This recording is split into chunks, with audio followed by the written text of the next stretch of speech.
পোড়া কড়াইতে কখনো আপনারা বাজির ব্যবহার করে দেখেছেন? কেন আমরা পোড়া কড়াইতে বাজির ব্যবহার করব চলুন দেখে নিই।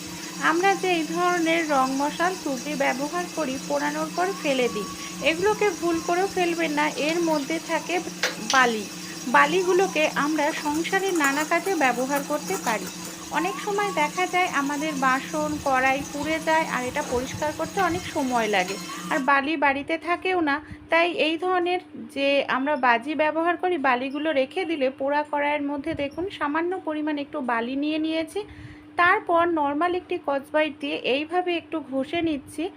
তাহলেই আমাদের কম সময়ের মধ্যেই পোড়া বাসন একেবারে পরিষ্কার হয়ে যাবে, সময়ও বেঁচে যাবে, খাটনিটাও কিন্তু করতে লাগবে না।